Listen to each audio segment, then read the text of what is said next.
Fundraising wins aren't transactions, they are trust milestones. You see, when a donor's values meet visible results, momentum takes place. Here's how to steward a gift for lifetime impact. This is Funding the Future podcast. It's a podcast designed for fundraising professionals, enabling them to see more revenues come to their organization.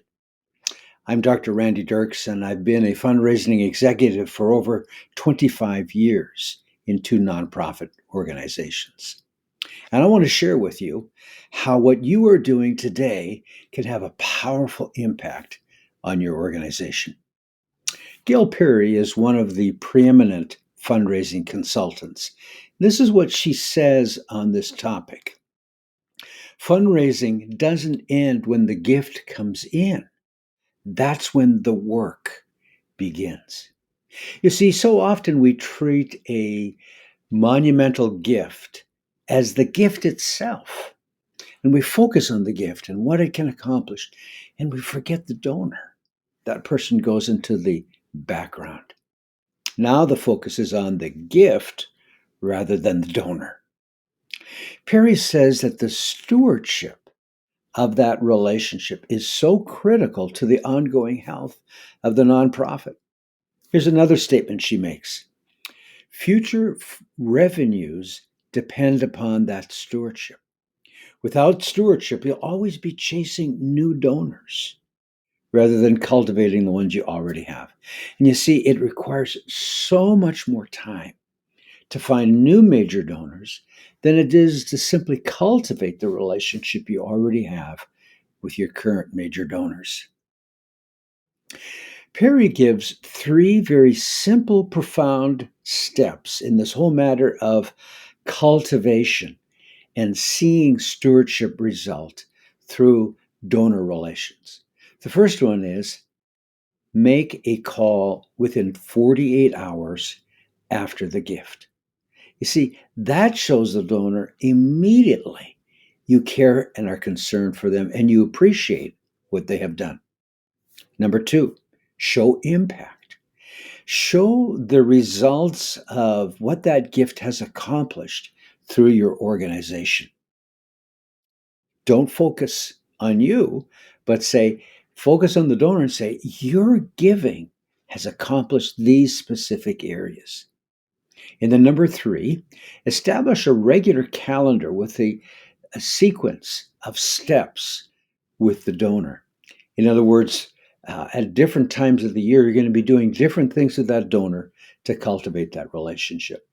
I set up a calendar every year with major donors as to what I'm going to be doing at different points of the year, reports that I'm going to be making, thank yous that I'm going to do, visits that I'm going to make, handwritten notes, all of that to build trust in the relationship. Let me give you an example. Mark and Sheila became friends of ours through the church that we attended. And after 2 years of building a relationship and getting to know them, I invited them to our organization to see a specific project that we were involved in. Well, that resulted in a significant gift of $10,000. Immediately, I thanked him for that gift and then began a series of steps in building trust, in building a relationship based on trust. My wife and I visited them in their home. I went to see them at their work. Then on one occasion, they had a work fair and showcasing some of their products, and I went and saw what that was like. There were handwritten notes. I sent text messages to them, informing them of certain activities that had happened as a result of their giving. Well, then a next gift was over 10 times the first, went from 10,000 to $150,000. I remember visiting John and Mark and Sheila in their home, and Mark would often ask, Randy, tell me what's happening with Bethany. What is going on? You see, now there was questions that Mark was asking. There was engagement because he saw what was happening with their giving and the impact that it was making. I remember on one occasion, a gifted artistic student of ours at a university did a wonderful painting. We put that into a beautiful frame and gave that as a gift to Mark and Sheila. You see, there were multiple steps in that relationship. Now, Mark and Sheila give $300,000 annually, and they're just so thrilled to be a part of what our organization is doing. And that's a process that we use with all of our major donors. We don't see it as a transaction. We see rather their giving as transformational. And they are always the hero of the story. It's so easy to focus on our organization as the hero. Look at what we're doing. We say, no, Mark and Sheila, you are the heroes of this story. Look at what your gift is accomplishing. And that's where we share impact. And so, as a major gift officer, you are really the bridge. You're looking at the values that the donor has, the values of the Mark and Sheilas in your organization, and you're understanding how important those values are to them. And then you're showing the results that their giving can have in making transformation in your organization. You are that bridge between the values of the donor and the impact of the organization. In all of this, the donor is the hero. You see, often a large gift is not the last gift.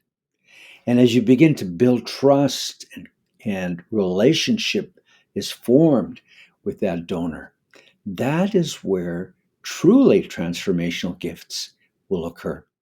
So let me tell you another story about a family that has a foundation. And we got to know them over several years. And then they made a very substantial gift of $150,000 for our operations in our organization. Well, we sent thank yous immediately. We gave reports. We had phone calls with them. And then I recall meeting with the donor, the daughter of the uh, individuals that founded the foundation. And we gave the report of what that $150,000 gift had accomplished, very specific things that had been done through that gift. And then, as we moved to the end of the conversation, I simply asked the person, I'd like to know a little bit more deeply about the values you have as an organization. Obviously, your gift showed the values that you had for training young people. In this case, they were being trained as missionaries to go overseas. And as I asked that question, it opened the door, I could see, because the individual talked about one of their core values as a family foundation was to see more churches started in other parts of the world where there was little to no evident presence of Christianity. So I said, well, could we make another proposal and include that as the actual area of request? And the answer was yes, you may. So we did that. We made a proposal and we asked for $250,000 because we were zeroing in on the value that that donor had. Well, to our surprise, a gift came back for $300,000, more than what we'd even asked for. Then, about a year later, my wife and I visited the couple that founded the foundation, the husband and wife. The husband was in probably the last few months of his life, but we were able to have a conversation with him. And it was a meaningful 30 minutes of dialogue with him. The husband eventually passed away, and we gave our support and encouragement to the family in any way that we could. Then something happened, totally unexpected. We received $500,000 from that family foundation. The first gift was $150,000. The next gift was $300,000, but that was not the largest gift. The largest gift came in honor of the father, the husband, and it was $500,000. You see, as that major gift officer, see yourself as the bridge, identifying the values and the passions that the donor family has or the donor, and connecting them to your organization's impact, results, what that giving will do. And you become that bridge of trust. Transformational gifts occur. So there's so many ways that you can build trust. We've mentioned some of them already. That immediate thank you, that handwritten note. I remember birthdays and anniversaries on a regular basis. Finding something that that donor really values, maybe a hobby, and giving them a small gift as appreciation that ties into that area of hobby the individual has. Regular reports showing impact. What is that gift actually accomplishing? And always focusing on the donor as the hero of the story. We're talking about what your giving has done, what it has impacted in the lives of others. So, your assignment this week is to find two of your major donors and build a deeper sense of trust with them. Go out for coffee or a meal and just listen to what is happening in their lives, what is important to them. Don't even talk about projects or proposals.